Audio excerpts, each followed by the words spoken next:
This was actually kind of an easy one to tape up today. We were specifically showing rectus femoris. So let's use George here and talk about where the origin is. So here's the ASIS, and that's not what we're talking about for the origin for Erectus femoris. But this is the bony landmark that you find. It's that most anteriorly located, like the part of the hip that really sticks out towards the front. That's the ASIS. And so you have to come down a little bit towards the midline and also more inferior to the ASIS to find this guy. That's the AIIS. And the AIIS is not as prominent, as you can see, as the ASIS. And really, when I'm teaching this in massage therapy school, I will tell people that how I find this on a client is basically where the tendon of rectus femoris is going to originate from. And there's a pretty ropey tendon right there. If I take this, I could turn it into a ropey tendon. There we go, like that. There's a little ropey tendon right there. And then you have the muscle belly of rectus femoris, and it comes straight down the front of the thigh. Whoops, it doesn't stick on the, whoopsie.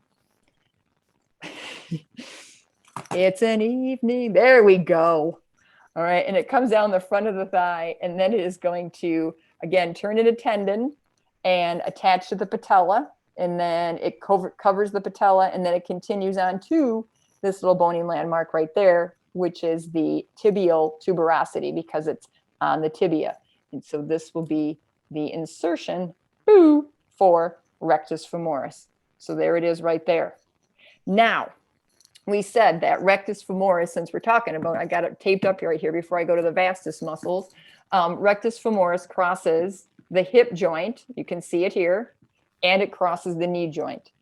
So when a muscle crosses a joint, and I'm sure there's a rule that's broken somewhere in the anatomy world, but I'm gonna hedge my bet and say 99% of the time, if a muscle crosses a joint, it will move that joint.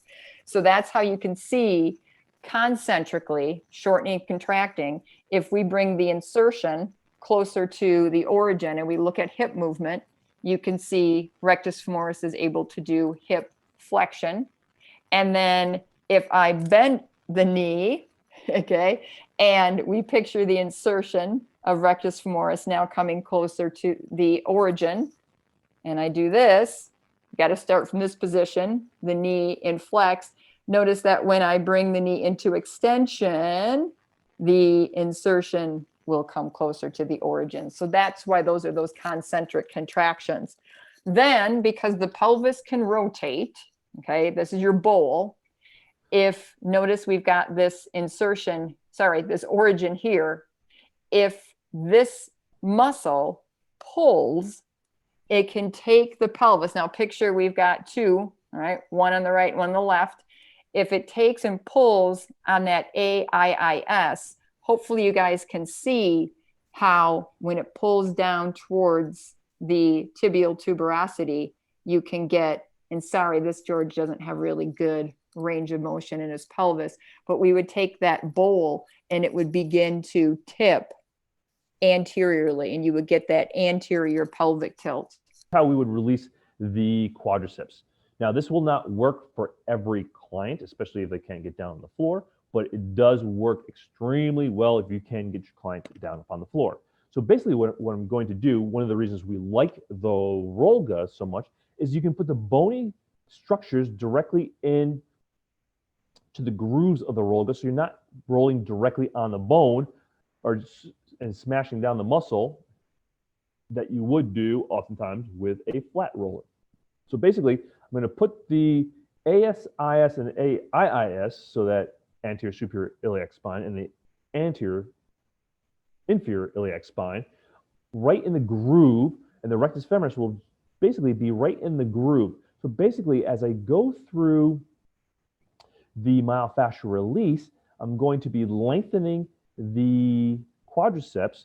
At the same time, I'm doing some myofascial release, sort of separating out rectus femoris from the vastus medialis and lateralis. That's really the beauty of the roll and why we like it and use it in our clinic as well.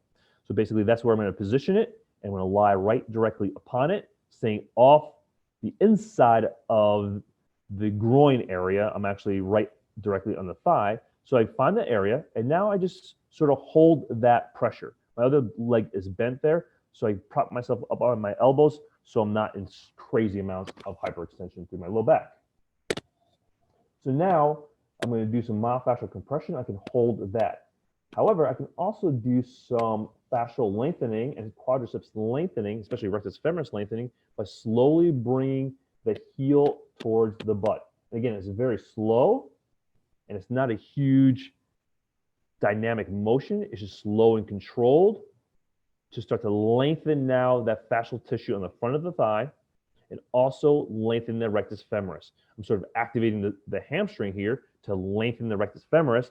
And again, this is a crazy effective strategy if you can get your client down on the floor in this position. You can also, if this is too uncomfortable for your client, you can also just use a therapy ball or the activator from Rolga. You can use a therapy ball, a lacrosse ball, and just have the client lie down flat and do a very similar strategy as well. We like that Rolga because it really helps to allow the rectus femoris to sit right in that groove, release around it through the vastus medialis and vastus lateralis. You can lean a little bit more lateral to get the vastus lateralis. You can lean a little bit more medial to get more of the vastus medialis. And again, just activating the hamstring to lengthen the fascial tissue and the rectus femoris through the front of the thigh. Again, hold the myofascial compression and then do like 3 to 5 repetitions of just nice and easy knee flexion just to lengthen that tissue. If you notice, my pelvis stays relatively neutral here. And that's a very key component too. Anytime you do lengthening, you want to make sure that your TPC and that pelvis, in this case, is aligned so that you actually create the length where you want it, not in the low back. So great way to do myofascial release and lengthen the quadriceps. You could take it all the way down to the knee, just don't roll directly over top. Don't compress that patella down further onto the front side of the femur. So here's what a lot of people will do with an exercise like this. You'll see them go into hip flexion and also posterior pelvic tilt and also spine flexion. So don't do it that way unless there's a specific reason you're doing it that way. Otherwise, you're going to get that look from me.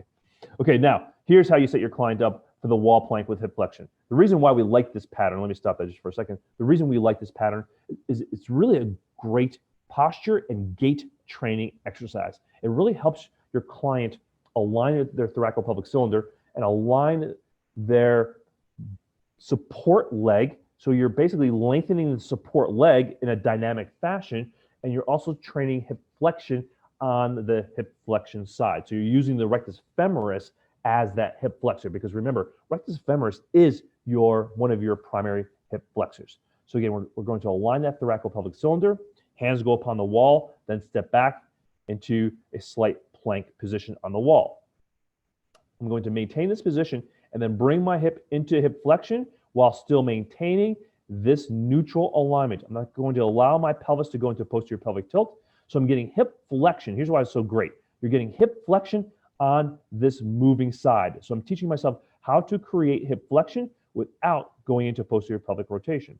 Now, on the other side, I'm also getting that eccentric lengthening that should happen of your rectus femoris as you're walking and you're progressing that leg forward. So I'm getting that eccentric lengthening of that back leg, or the support leg, and I'm getting the concentric action of my rectus femoris on this forward leg.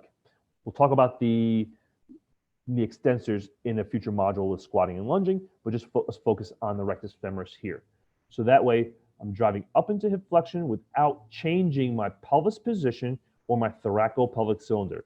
It's really a great way to integrate the core and hip flexion and then get that length through the posterior side. And here's what it looks like from the back side. So align the head and neck and thoracolpelvic cylinder, step back, maintain this alignment, and then bring one hip into hip flexion while you're maintaining stability of the bottom leg. Now, I'm up on my toes. You can have your client with the foot flat, but again, look at the pelvis. The pelvis stays level. Hip flexion on one side, using the rectus femoris on one side, and in the concentric function, and then the eccentric function and support function of the rectus femoris on the down leg.